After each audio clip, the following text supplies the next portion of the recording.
how the admission officers would perceive application and how they would judge my potential, okay? So 3 things. The first is what my application actually says. Second is they will examine my background. And the third is they will then judge my potential. Okay? All right, so my application. All right, so I went to a public high school. It was good, but it's not a private high school. You get a better education on a private high school. Plus, it's in Canada, okay? Which is like, everyone's kind of stupid in Canada, okay? So, and I was like top 10 of 200 kids. So it's good, but it's not number 1. It's not number 2. It's just top 10, okay? I was number 10. My SAT was 1,400 out of 1,600. And it's like decent, but you know, people are trying to get 1,550, 1,500 easily, okay? So, not that great. I was on a soccer team. I was not athletic. The soccer team just needed players, so I signed up, okay? I was also editor of the school newspaper. Okay? And I was captain of a quiz team called Reach for the Top. Okay? So that's a Canadian thing. But I was captain of it, I organized it, okay? So these 3 activities, they're fine, but it doesn't really demonstrate leadership potential, right? You're not like head of student government, or you're not head of Model United Nations, all right? On my essay, I wrote about Richard Feynman, who is a physicist. It was a really boring essay. It was, I mean, like anyone could have written it. I mean, like ChatGPT could have written it, okay? It was just a bad essay. My teachers, I mean, they liked me, but they really didn't like me because I seemed aggressive to them. You know, I wanted grades too much. So the word they use is ambitious. They thought I was ambitious. Ambitious is a dirty word in Canada. It means you don't play by the rules. It means you're too aggressive. It means you're too pushy, okay?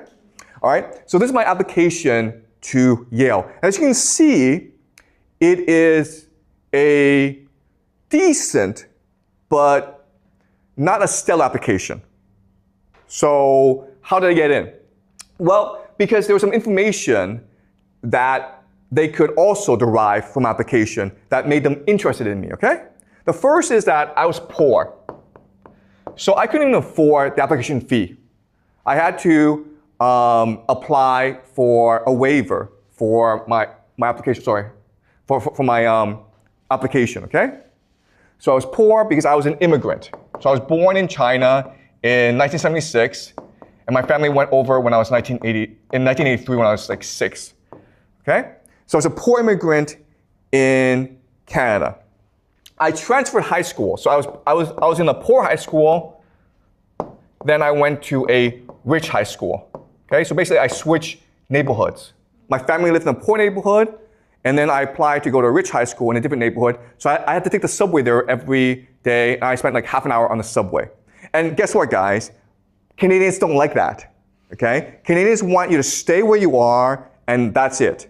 So when I told my high school principal that I was going to transfer high schools, he got very upset. And he said that I'm going to write a discipline letter, okay? A discipline letter, and it's a very serious thing. And I'm going to put it in your folder so that when you apply to university, they will know that you were suspended from the school. And like that's basically like a really bad thing, okay? I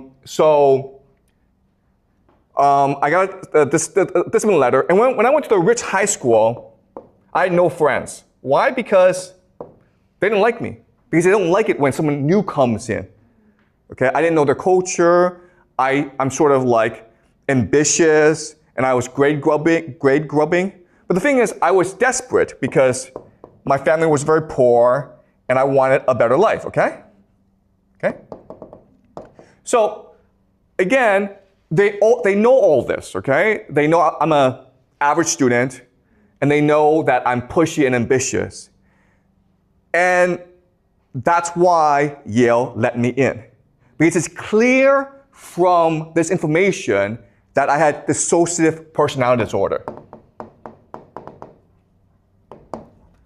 Okay? What does that mean? It means, first of all, I'm desperate.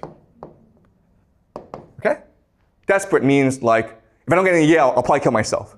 I mean, if I didn't get into Yale, I would drown. I couldn't breathe. It was a life or death issue for me. They can see the desperation. They want that, okay? Second thing is, I was insecure, okay? If you're an insecure person, it means you're not happy with who you are. It means there's a void in your heart. And therefore, the way to fill the insecurity is through achievement, okay?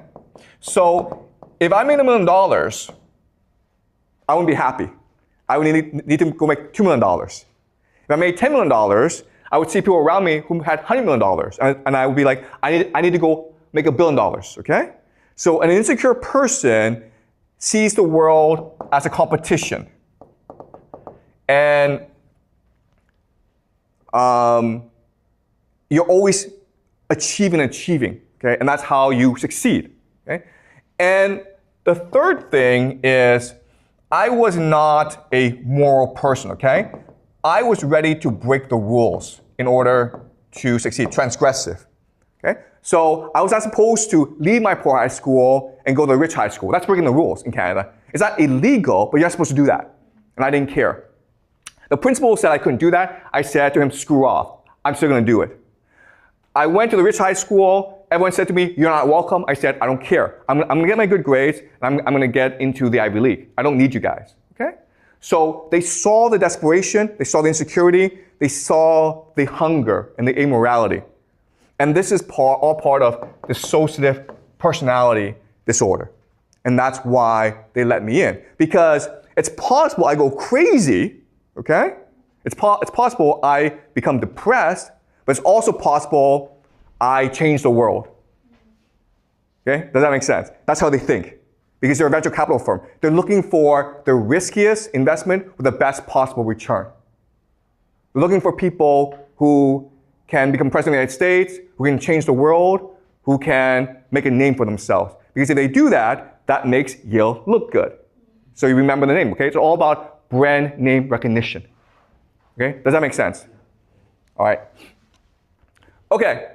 So you're like, okay, well, this is fine, and what's wrong with the system, okay? Why would this be a bad thing? It works. Why would this be a bad thing?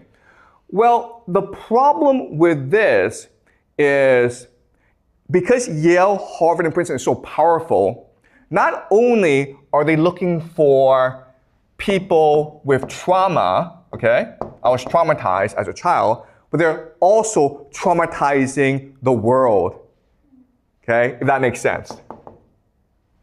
All right? So the meritocracy exists to find people with trauma, and because it exists, it's traumatizing the world. Okay, so let me explain how and why.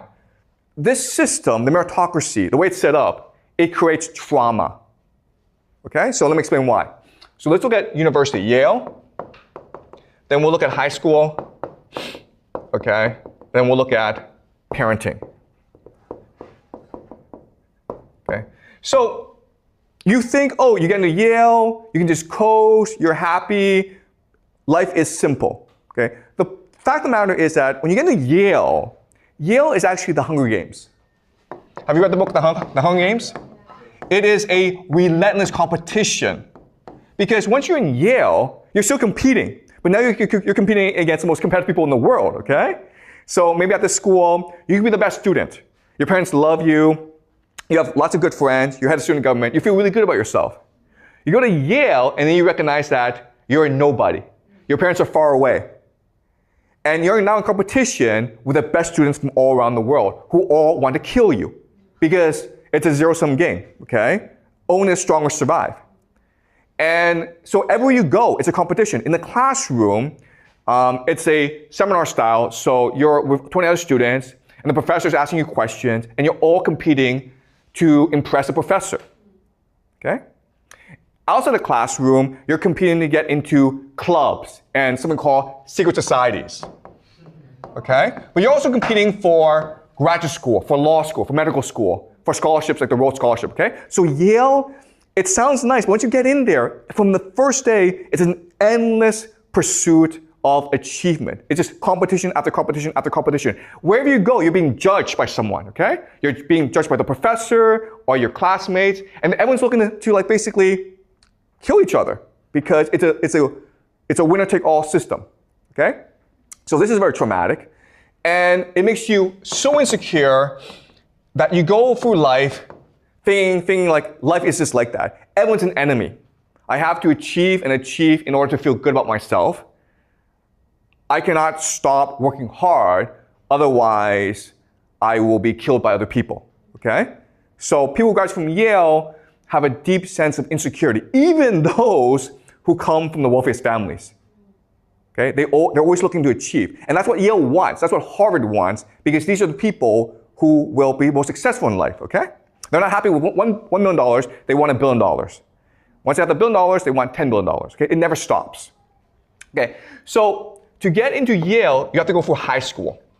And high school has to train you for Yale. So it's also a competition, also a Hunger Games. Okay? And to train you for high school, your parents have to develop a different parenting system, okay? So I'll give you two examples of parenting, okay? In the first system, which is the healthy system, you say to your child, I love you unconditionally. No matter what you do, I will support you. I will always be here for you. And if you say that to your child every day, your child will be happy, fulfilled, and secure in life. But the person will probably end up as a teacher, okay? Now, you can also say to your child, I don't have time for you, but if you win the swimming competition, or you place first on your math test, or if the teacher says really nice things about you, then I'll take you for ice cream. Okay? And so it's a system that neglects the child while at the same time demands the child, okay? And this is trauma. And again, most kids will be traumatized by the system. But there are some kids who will thrive in the system, and the trauma will encourage them or drive them to achieve and achieve and achieve so that they get into Yale, so they can compete in the Hunger Games, so they can go on in life and compete some more, okay? And that's how the system is set up. And this is what we call the meritocracy. And as I'll explain to you later on, it is destroying America and the world. All right? So that's how the system is set up. And guess what, guys? Is it different in China? Not really, okay? All right? So the concept of the meritocracy has conquered the world. It started in America. It actually started at Harvard, but now it's conquered the entire world. And that's why the world is so messed up.